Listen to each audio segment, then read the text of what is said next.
bendita palabra nos dejó un modelo. La Biblia, hermano, nos enseña cómo es que Dios quiere que nosotros andemos, cómo es que Dios quiere que nosotros dirijamos nuestra vida para llegar a la meta de la salvación, hermanos. Amén. Ahondando un poco en el testimonio que ahorita estaba contando la pastora, el pastor me lo envió, hermano, y es tremendo, porque a veces uno es desagradecido con Dios, hermano. A uno no le ha tocado sufrir ni lo mínimo de lo que le ha tocado a otra gente, de donde Dios levanta a otra gente, hermano. Cuando yo estaba escuchando ese testimonio, a mí me estremecía. Yo decía, Dios mío, ¿cómo puede haber tanta gente tan mala, tan llena de rencor en su corazón sin tener temor a Dios, hermano? El Señor a nosotros nos ha sacado de una condición de pronto oscura, lúgubre, hermano. Por su misericordia conocimos el camino del Señor, hermanos.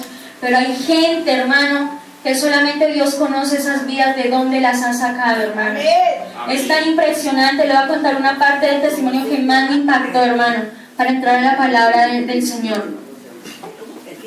Decía esta sierva de Dios que ella desde muy pequeñita perdió su inocencia, porque las personas empezaron a abusar de ella física y emocionalmente. Y llegó un momento, hermano, en que ella se fue de su casa con su mamá, y dice que llegó a donde su abuela, y dice que para ella era un gozo, porque por fin iba a saber que era el amor de familia. Pero dice que llegó al infierno, hermano. Ella decía que iba a hacer algo especial, algo bonito, porque por fin iba a tener ese amor que nunca le había dado su papá ni su mamá. Pero ¿sabe qué pasó? Esa casa, la abuela era cristiana, sus tíos eran cristianos, y buscaban a Dios, de esos de pentecostales metidos con Dios, hermano. Pero esos pentecostales abusaban de ella. Iban a la iglesia, decían gloria a Dios, aleluya, te alabo Padre, te alabo Señor, te bendigo. Y en la casa estaban desgraciándole la vida a una niña de 8 y 9 añitos. ¿Por qué, hermano? Porque de Dios nadie se burla. Y Dios conoce el corazón de cada persona. Y mientras yo le estaba hablando al Señor, yo le decía, Dios mío, ¿cuál es la prédica, Dios, para la escuela dominical? Y me vino un pensamiento que decía, ¿cuál es el tipo de creyente que Dios quiere en la iglesia? Dios quiere, hermano, creyentes genuinos, personas que no sean apariencia, hermano. ¿Sabe por qué? Porque la Biblia dice que Dios escudriña la mente y los corazones de la gente. ¿Quién se escapa de Dios, hermano? Dios conoce lo que usted está haciendo en lo oculto. Dios conoce sus pensamientos. Dice la palabra que antes de que salgan por su boca, hermano, ya el Espíritu Santo, ya Dios los conoce. Ustedes alcanzan a imaginar, hermanos, ¿se alcanza a dimensionar el Dios que nosotros tenemos? Es un Dios poderoso, hermano. Amén. Es un Dios, hermano, que si usted va y clama y le crea su palabra, Él está ahí, hermano. Amén. Él está ahí, hermano. Y a su nombre, ¿quién es el que vive? Dale un fuerte aplauso a Dios. Amén. Gloria a Dios. Gloria a Dios. Hermanos, para empezar a hablar en esta mañana de cuál es ese tipo de creyente que Dios quiere en su obra, cuál es ese creyente que se va a ir en el arrebatamiento de la iglesia, hermano, vamos a mirar varios puntos. Amén. Amén. Y yo le voy a pedir a usted, hermano, que esté con el corazón abierto, que le diga al Espíritu Santo que le hable en esta mañana. Hermano, deje su problema a un lado, deje esas cosas que lo distraen, hermano, porque lo que vamos a hablar en esta mañana es trascendental para la salvación del alma. El enemigo, hermano, el objetivo del enemigo es distraernos, es ponernos afán, es ponernos ansiedad, es distraernos, hermano, para que nosotros perdamos el norte, que es la salvación del alma. Amén. Entonces, hermanos, la primera característica que tiene que tener el creyente, el Hijo de Dios genuino, hermano, es saber que el Evangelio es poder. Amén. Es que entienda, hermano, que tenga en su mente el reconocimiento y que entienda que el Evangelio de Dios es poder. Amén. Que sepa qué es el Evangelio. Tal vez a usted muchas veces le ha dicho, es que el Evangelio es poder de Dios, y usted repite, sí, el Evangelio es poder de Dios. Pero usted entiende por qué es el poder de Dios. Yo quiero que vayamos y lo leamos. Amén. Eso está en la cita de Romanos capítulo 1, versículo 16. Mientras usted lo busca, hermano, alabe a Dios. Glorifique a Dios, aleluya. Romanos capítulo 1, versículo 1, 16, amén. Yo le voy a pedir, hermano, que usted se ponga sobre sus pies para darle inicio a la lectura de la palabra, amén. Para darle la reverencia que la palabra del Señor merece. Y a su nombre. Gloria a Dios. Y a su nombre. Gloria a Dios. ¿Ya todos lo tienen? Amén. Las personas que vienen nuevas y que no tienen Biblias, hermanos. Gloria a Dios. Leemos la palabra del Señor en el nombre del Padre, del Hijo y bajo la guianza del Espíritu Santo de Dios. Dice: porque no me avergüenzo del Evangelio, porque es poder de Dios para salvación a todo aquel que cree, al judío primeramente y también al griego. Porque en el Evangelio la justicia de Dios se revela por fe y para fe, como está escrito: mas el justo por la fe vivirá. Léalo usted, hermano. Porque no me avergüenzo del Evangelio, porque es poder de Dios para salvación a todo aquel que cree, al judío primeramente y también al griego. Porque en el Evangelio la justicia de Dios se revela por fe y para fe, como está escrito. Ore conmigo. Padre que estás en el cielo, Dios de todo poder, Dios de toda grandeza, Dios de toda alabanza, Señor amado. En esta hora, Dios mío, alabamos y glorificamos tu nombre, Señor amado, porque estamos delante del Dios que es real, Señor. Estamos delante de un Dios que es vivo, Señor amado. Estamos delante de ese Dios que se pasea por el medio de su pueblo, Señor amado, Dios mío. Padre, tú eres digno de recibir toda la gloria, Dios. Tú eres digno de recibir toda la alabanza, Señor. Tú eres digno de recibir toda la adoración, bendito Rey de la gloria, Señor. Padre, Dios mío, estamos viendo la disertación de tu palabra, Señor. Yo te ruego en el nombre de Jesús de Nazaret, Dios, que tú hables en esta mañana con poder, que tú hables en esta mañana con autoridad, Señor. Que toda la obra del diablo, Señor, toda oposición que él quiera traer en esta mañana, Señor, sea quebrantada por el poder de tu palabra en el nombre de Jesús, Señor. Ato la pereza, ato el sueño, ato todo lo que quiera distraer en la iglesia en esta mañana, Señor, y que tu palabra fluya, Señor, como ríos de agua viva, Señor amado, porque tu palabra cambia, tu palabra es medicina, Señor, tu palabra, Dios mío, la que alimenta el alma y el espíritu, Señor amado. Que no sea yo, Señor, que seas tú a través de mis labios, Espíritu Santo, Dios mío. En el nombre de Jesús de Nazaret te lo rogamos, Señor, que tu nombre sea glorificado en esta hora, bendito Dios. Amén, gloria a Dios. Puede sentarse, hermano, y a su nombre. Gloria a Dios. ¿Quién me dice cómo es el título de la prédica? ¿Cuál es el tipo de creyente que Dios quiere en su obra? Amén. Entonces les decía, hermanos, que la primera característica, hermano, lo primero que tiene que saber la persona que va a ser arrebatada cuando el Señor venga por su pueblo, es una que entienda, hermano, qué es el Evangelio del Señor. Acabamos de leer en el libro de Romanos capítulo 1 versículo 16 que el Evangelio es el poder de Dios. Amén. ¿Usted sabe qué significa esa palabra Evangelio? Significa buenas noticias, hermano, buenas nuevas. Pero ¿sabe por qué buenas nuevas? ¿Sabe por qué buenas noticias, hermano? Le voy a decir tres grandes verdades, hermano, que a veces, muchas veces ignoramos, pero que es el centro de nuestra existencia, hermano. Es el centro de nuestra trayectoria hacia la salvación. La primera verdad, hermano, dice la Biblia en el libro de Romanos capítulo 3, versículo 23, que todos pecamos y estábamos destituidos de la gloria de Dios, hermano. Lo que separa a Dios del hombre es el pecado. Por eso, hermano, si usted tiene pecado oculto, si usted tiene algo en su corazón que nadie conoce, hermano, no piense que Dios está cerca de usted. No piense que la comunión que usted pueda tener con Él está directa, hermano. Porque si hay algo que detiene la presencia de Dios en nuestra vida, es el pecado. Lo dice Romanos 3:23. Si usted quiere, léalo, hermano. Dice: por cuanto todos pecaron, están destituidos de la gloria de Dios, hermano. Entonces, ¿cómo éramos todos delante del Señor? Pecadores, hermano. No teníamos otro título, éramos pecadores. ¿Y sabe qué dice la palabra del Señor en el libro de Romanos 6:23? Dice: porque la paga del pecado es la muerte, mas la dádiva de Dios es vida eterna en Cristo Jesús. Si éramos pecadores, ¿qué merecíamos? La muerte, hermano. Pero no cualquier muerte.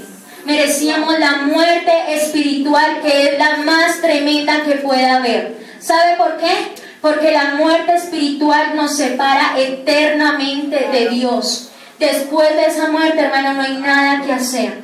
Si la persona que está en esta tierra muere sin Cristo, nada que hacer. Porque la oportunidad, ¿cuándo la tiene? Acá, hermano. El Señor le da la oportunidad a todo ser viviente, hermano, a la mayoría, y al que no, su conciencia le da testimonio de que hay un Dios real. Pero toda persona que camina por esas calles ha tenido la oportunidad de escuchar este evangelio. Ha tenido la oportunidad de escuchar: Cristo le ama, arrepiéntase, busque de Dios. Y esa persona, si no lo hace, si no busca a Dios de corazón, ¿qué va a hacer? Muerte espiritual, hermano. Muerte sin Cristo. El que parte con el Señor se va a gozar con el Rey. Pero el que parte sin el Señor, ¿para dónde se va, hermanos? A la vida de tormento, eternamente, hermanos. Entonces, esas dos verdades. Éramos pecadores, hermano. Y por cuanto éramos pecadores, ¿qué merecíamos? La muerte, hermanos. Pero vea lo grande, vea la buena noticia, vea el amor de Dios. Romanos 5:8 dice: mas Dios muestra su amor para con nosotros, en que siendo aún pecadores, Cristo murió por nosotros, hermano. ¿Qué significa esta palabra? Gloria a Dios. Significa, hermano, que el amor de Dios era tan grande que no quería que la humanidad entera pereciera por la eternidad sin Dios. Y se necesitaba de un sacrificio tan grande, tan puro, hermano, alguien sin mancha, al Señor Jesucristo, que tomara nuestro lugar. Amén. Él tomó nuestro lugar, hermano. Amén. Porque la muerte de otra persona no se valora como el sacrificio de Cristo en la cruz. Primero, hermano, porque Él es el Hijo de Dios. Amén. Segundo, hermano, porque la sangre que se derramó era sangre del cielo. Amén. Como nos explicó el pastor, esa sangre era del Padre Celestial. Amén. La sangre, hermano, que derramó el Señor Jesús en la cruz hace más de 2000 años, hoy tiene vida, hermano. Amén. Por esa sangre Satanás huye. Por esa sangre, hermano, usted es protegido en cualquier peligro, en cualquier circunstancia. Otra persona muere, hermano, y esa sangre se seca, queda sin vida. Pero la sangre de Cristo, hermano, tiene poder. La sangre de Cristo tiene autoridad, hermano. Esa sangre es la que tiene vida en nuestras vidas. Amén, gloria a Dios. Alábenos, gloria a Dios. Aleluya a su nombre. Por esa sangre, hermano. Tercera gran característica, porque el que murió en la cruz era santo. Era sin pecado, hermano. Dice la Biblia que Él fue tentado en todo, pero no pecó en nada.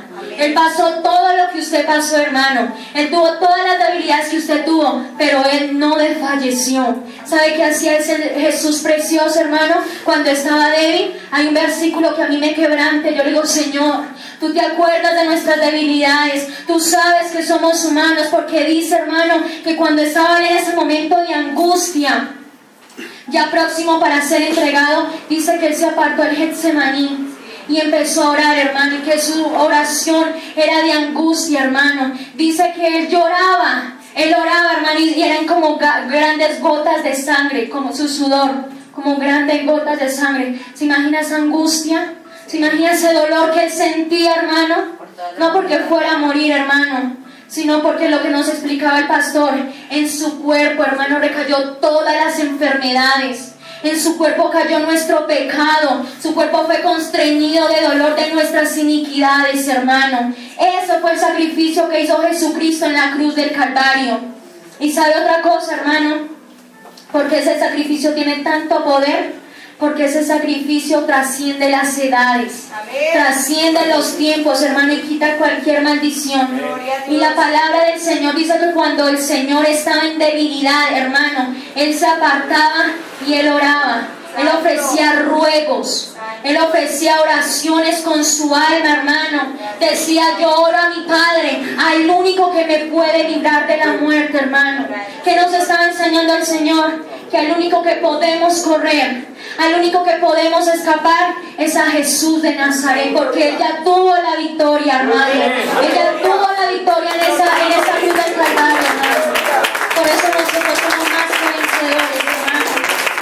Entonces, el propósito en esta mañana es que usted entienda esa primera característica. El Señor Jesucristo dio su vida entera en esa cruz, tomó nuestro lugar, hermano, para que nosotros gozáramos de una salvación, hermano, que la tenemos gratis.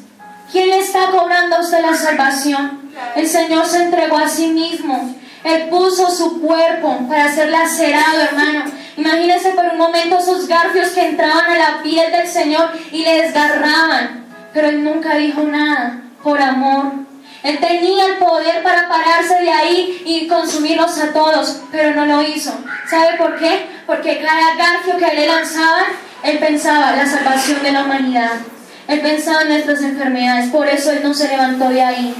Por amor a nosotros, hermano. Entonces, hermano, la primera característica del tipo de creyente que Dios tiene en su iglesia es que entienda lo que es el Evangelio. Que el Señor tomó nuestro lugar, hermano, y nos dio vida eterna. ¿Cuántas veces, hermano, no hemos valorado ese sacrificio?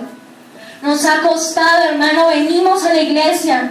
A veces se adora, hermano, como adorar a un muñeco, como adorar al viento, hermano. No hemos tenido la revelación de quién es Dios. Hermano, una persona que muere sin Cristo lo perdió todo. Y por ese sacrificio, por el día en que el Señor lo rescató a usted, hermano, es que usted está aquí en la iglesia, con la oportunidad de alabarlo, de glorificarlo, de que no importando la lucha puede decirle: Señor, te sigo y te amo. Hermano, entiendan esta mañana lo que es el Evangelio, lo que es el mensaje de la salvación. Y la última cosa, hermano, de lo que compone ese precioso Evangelio, lo que es el poder de Dios en el Evangelio, es lo que dice Efesios capítulo 2, versículo 8, 9, dice: porque por gracia sois salvos, por medio de la fe, y esto no de vosotros, pues es don de Dios, no por obras, para que nadie se gloríe. Usted es salvo, hermano, por la fe. Creemos en Cristo por la fe, hermanos. No por obras, por la fe. Por ese sacrificio tan grande y tan hermoso que hizo el Señor en la cruz del Calvario, por esa fe. Amén y a su nombre. Gloria a Dios. ¿Quién es el que vive? Cristo. Gloria a Dios. Entonces, hermano, entiendan esta mañana el sacrificio que costó la sangre del Señor, el cuerpo del Señor lacerado. Vamos a otra característica de cuál es el tipo de creyente que Dios quiere en su obra, en su casa. Y es, hermano, un creyente con fe. Y vamos a ir a la Biblia en el libro de Hebreos, capítulo 11, amén.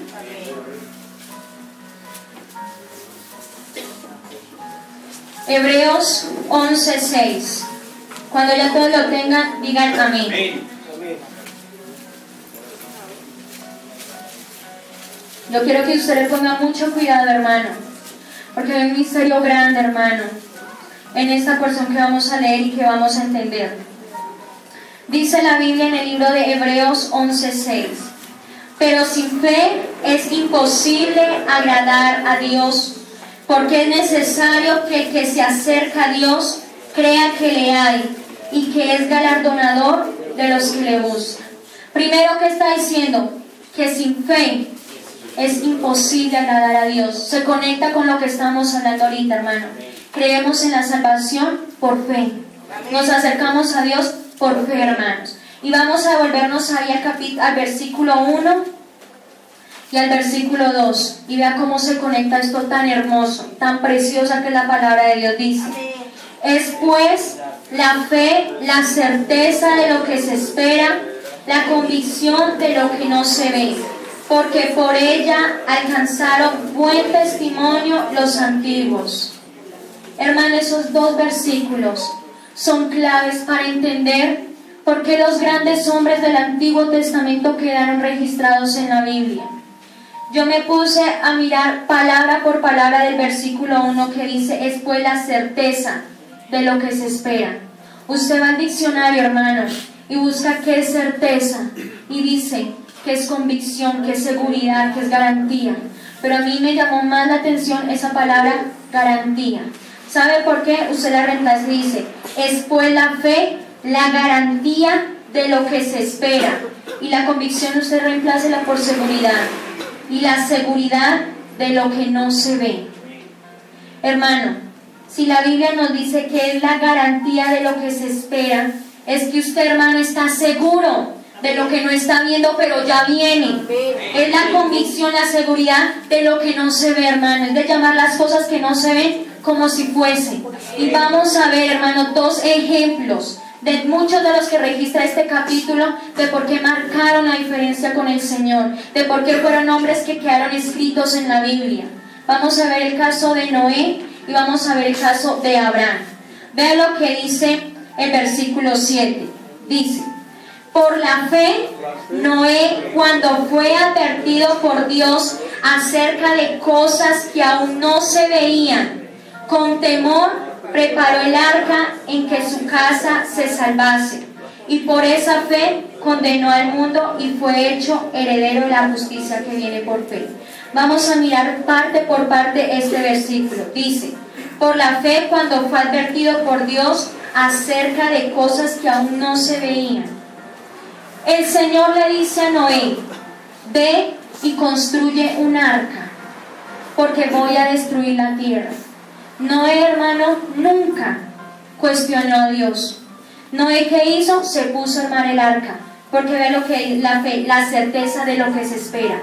Cuando el Señor le habla a Noé y le dice, vaya, construye el arca, él tuvo certeza, él tuvo la garantía, algo va a pasar. Nunca se puso a cuestionar a Dios, hermano, porque esa es una característica del hombre y de la mujer de fe. No cuestiona a Dios, no le pregunta por qué, no le dice hasta cuándo, Señor. Él solamente va y obedece. ¿Qué hizo Noé, hermano? Nunca desistió de su fe. 120 años duró Noé construyendo el arca, hermano. Anoche me llamaba tanto la atención porque dieron un documental por Nat Geo sobre el arca de Noé, diciendo cuánto se demorarían haciéndola, qué se necesitaría, hermano. Y créame, hermano, ahí es donde uno se da cuenta que el poder de Dios es grande. Porque las medidas que le daban para hacer esa arca, hermano, decían solamente un ingeniero náutico puede darlas.